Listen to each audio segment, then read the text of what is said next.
Hey, good morning. This is Joe from Citrus County Porch Life bringing you the AA Word of the Day for February 28th, 2025. The very last day of February, and then we're into March. Can't believe it. I just can't. It goes by fast. And the word for today is what? No president?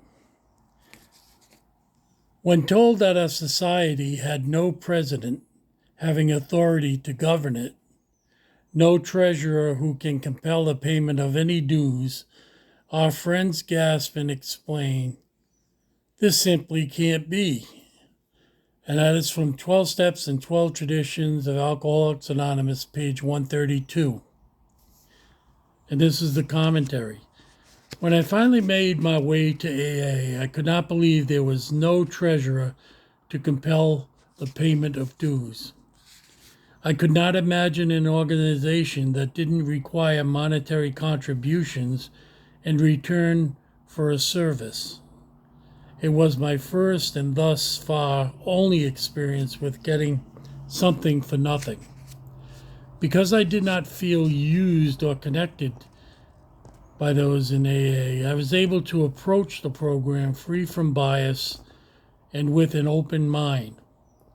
They wanted nothing from me. What could I lose? I thank God for the wisdom of the early founders who knew so well the alcoholic's disdain for being manipulated. How very, very true.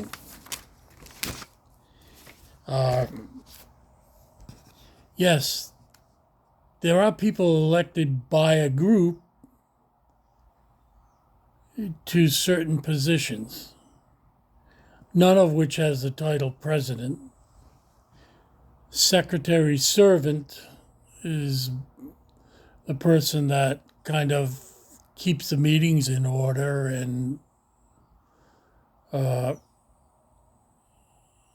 gets speakers and is responsible for that, for the orderly running of the meeting. And the treasurer collects gifts, but none are required. And I know for a fact that if they were, it would have held back many people.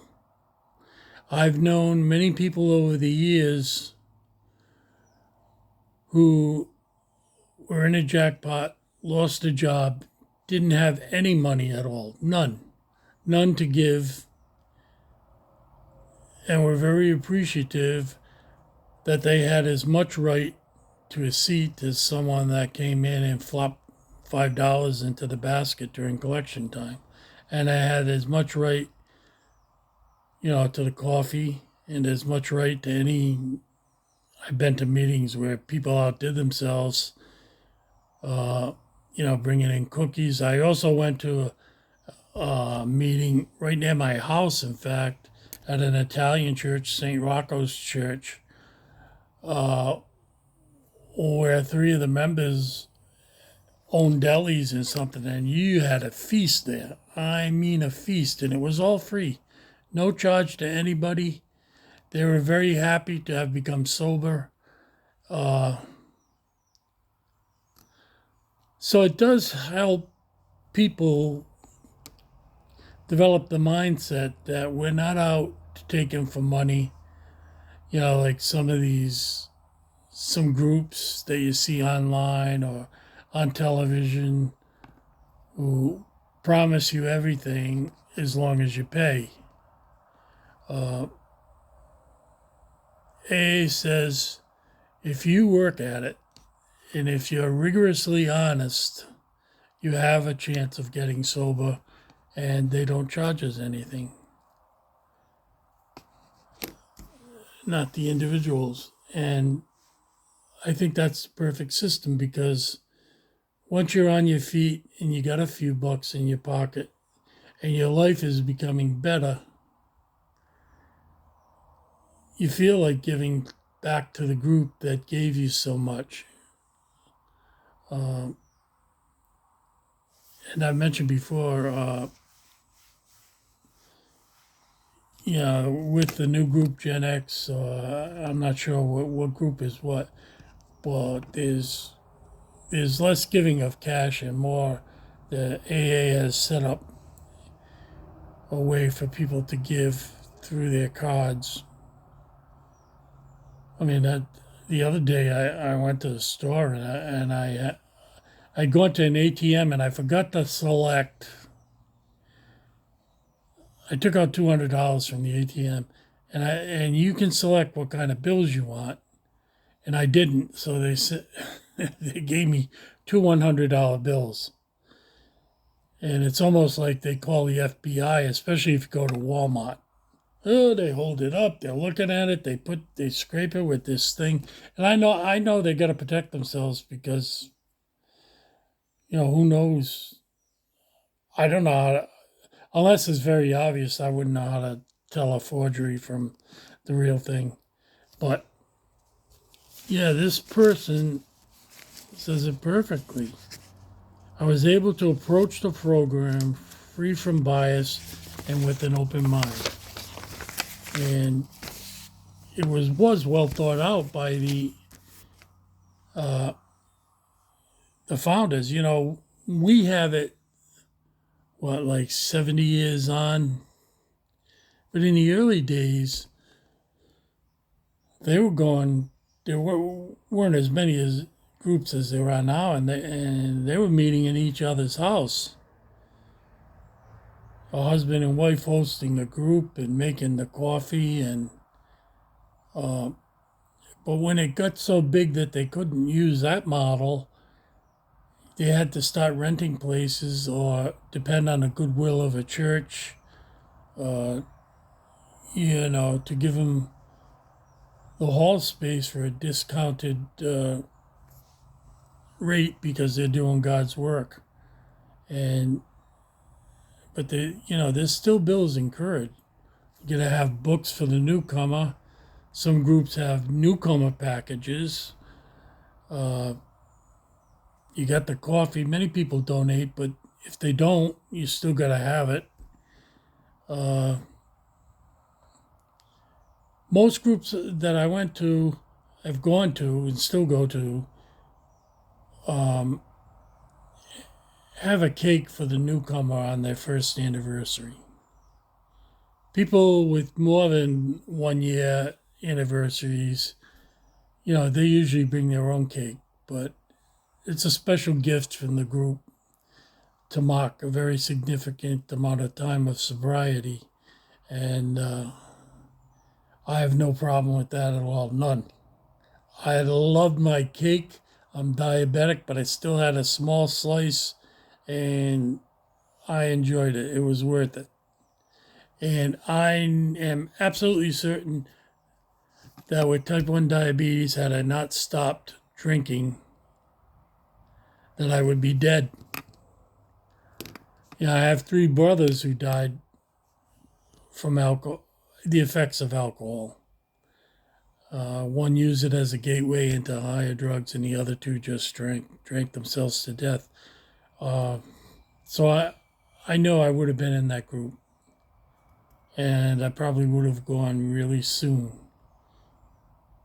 I stopped when I was 40, and I'm coming up next month on 75, so I've got 35 good years of being sober and enjoying life, enjoying all God's blessings, and I'm very appreciative of that.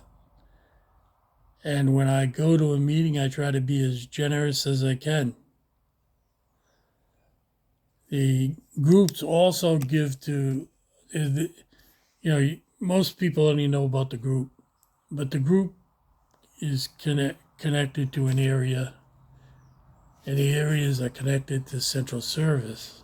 And central service is, they don't run things, but they're the contact with the world.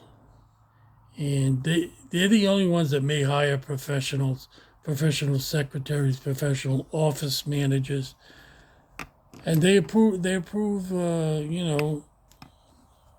all the books. They stock them. We can buy them from Central Service. They have coins that we give out at meetings. And so most groups, they keep a prudent reserve for the rent, like maybe a 2 or 3 month cushion. And then they send money to Central Service so that they can help. There are some groups that can't contribute.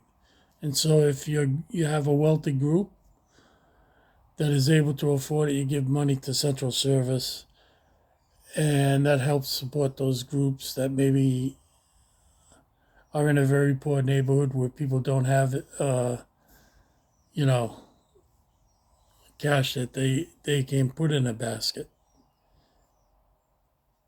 And those meetings still stay open, struggling as they are. I went to a meeting and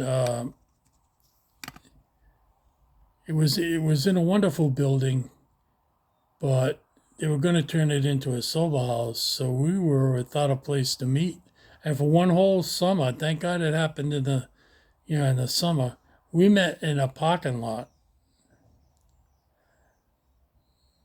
I've been to meetings in Boston. I used to go to a Sunday meeting right near the Kennedy Library, and there was a